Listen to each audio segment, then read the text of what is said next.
Today, we are conducting an audit of your perimeter. We're going to examine the very architecture of the space you think you occupy, using a framework from a source known as the Silent Archive. Let's begin. Right out of the gate, a pretty stark statement, isn't it? Now, this isn't about a roof over your head. No, it's about the lack of a true sanctuary inside your own consciousness. And that's exactly what we're going to dissect here.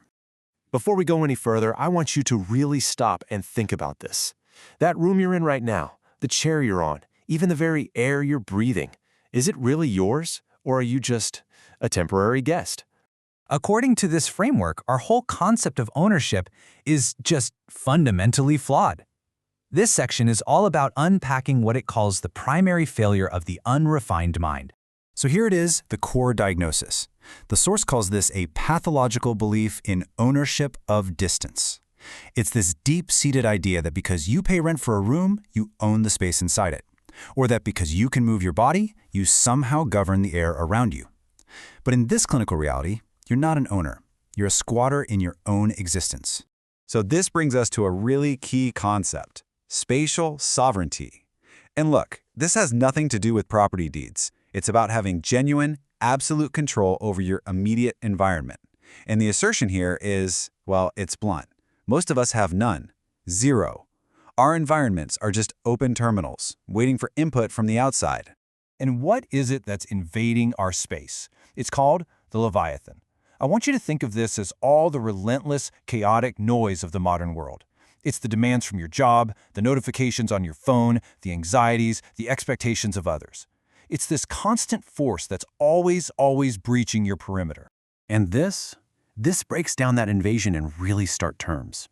Your workspace? It's not yours. It's just a factory for someone else's goals. Your home? It's a stage, a theater for playing out social expectations. And your own skin? It's just a porous membrane that lets all those environmental demands, all that pressure, seep right in. You can almost feel that cold, suffocating pressure, can't you? This completely reframes what you are. You're not some solid entity occupying a space. No, you are simply a point, an intersection where all of these external demands and forces cross paths and pass right through you. You're not a commander. You're just a conduit. Okay, so after that pretty bleak diagnosis, we get to the solution.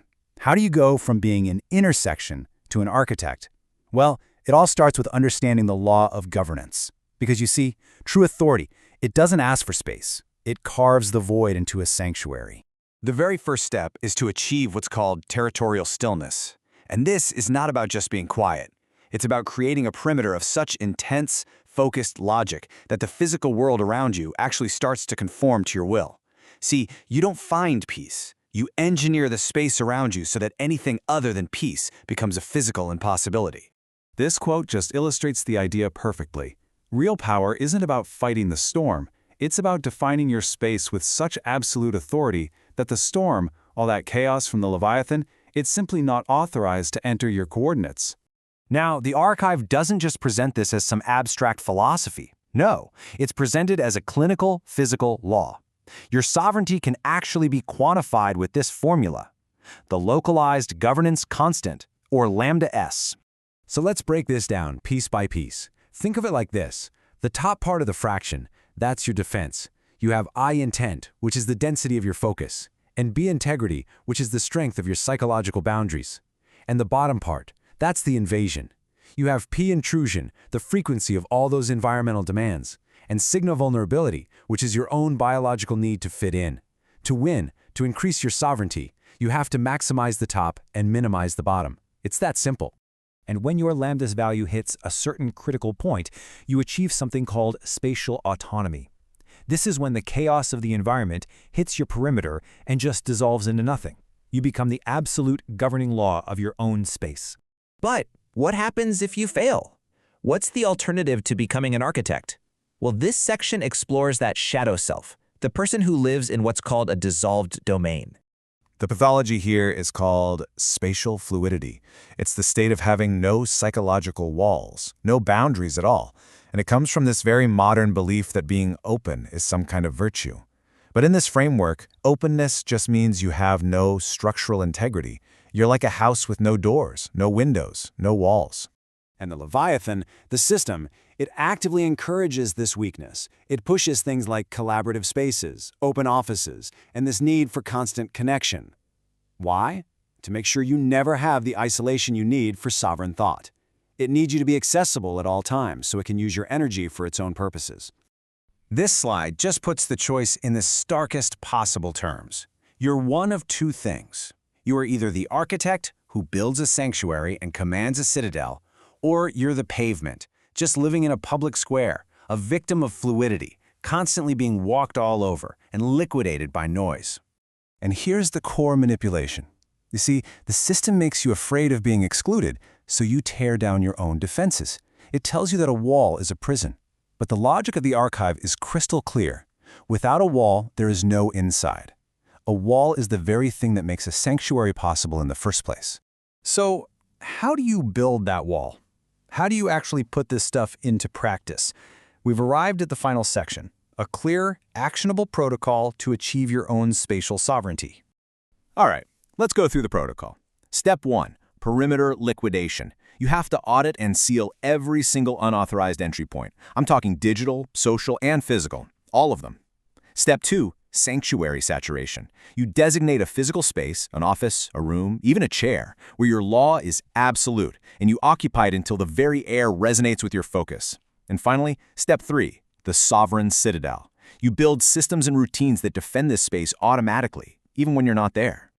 This is the fundamental transformation that's required.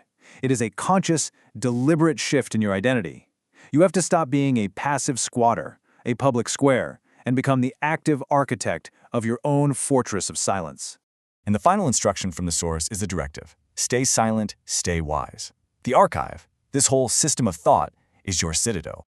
So we end right back where we started, with a question for you. You've seen the blueprint now. You understand the stakes. You know about the invasion, and you have the tools for defense. The audit is complete. The only real question left is, what will you build? All right, let's get right into it. We're about to run a serious audit on the space you think you control. And I'm not just talking about your apartment or your desk. We're looking at the very architecture of your life. This whole explainer is designed to really challenge a core belief you probably have, that you actually have any say over it at all. Now, this line from our source, the archive, it's designed to hit you hard, because this is the central illusion we're going to break down today. You know that idea that your mind, your attention, your very presence is some kind of private sanctuary? Well, according to this, that's a complete fantasy, a story you've been sold. So here's the fundamental problem, as the source sees it. We have this pathological belief that we own our space. You think you own your home because you pay the mortgage, but in reality, you're just a squatter. You're living at an intersection of forces that are constantly pushing and pulling on you, in a territory that's really defined and controlled by others. And this is the goal: spatial sovereignty. It's not about property deeds. It's about governing your environment with absolute authority. But the source is pretty blunt. Most of us have zero spatial sovereignty.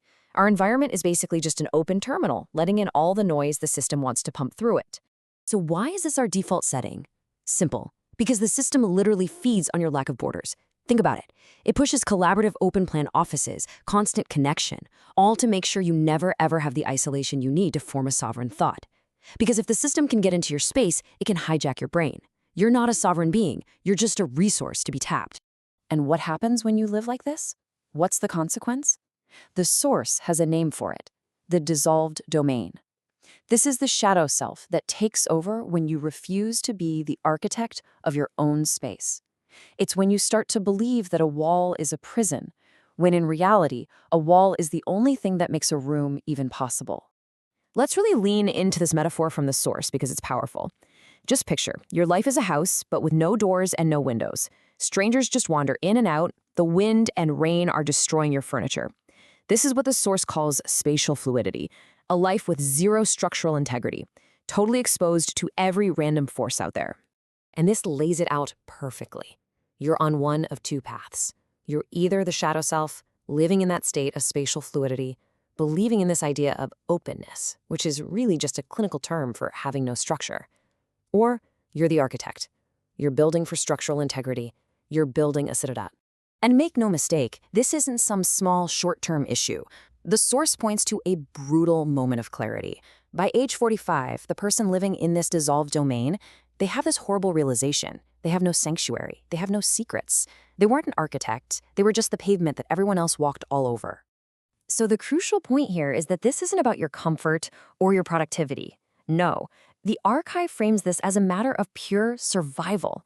A life without a fortress, without those fortified boundaries, is a life that's already been spent, dissolved, liquidated.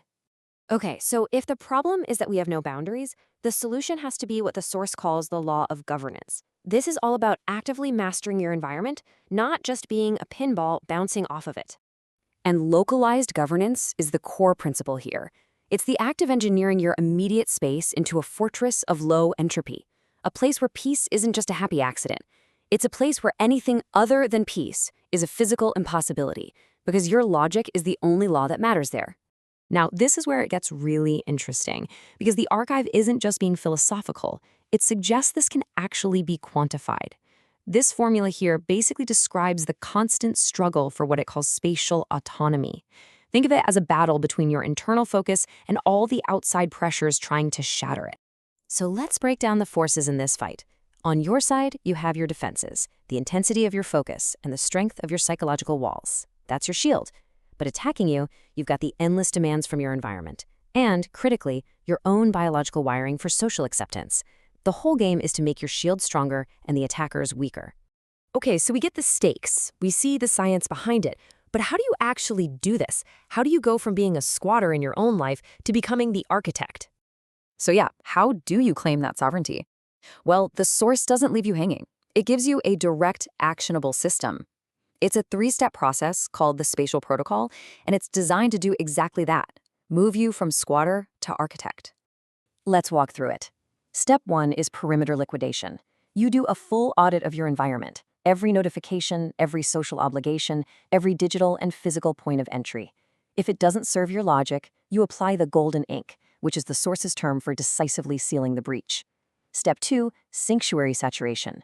You pick a physical spot, a desk, a room, whatever, where your law is absolute. No noise, no demands, no Leviathan, which is their word for the all-consuming system. And finally, step 3, the sovereign citadel.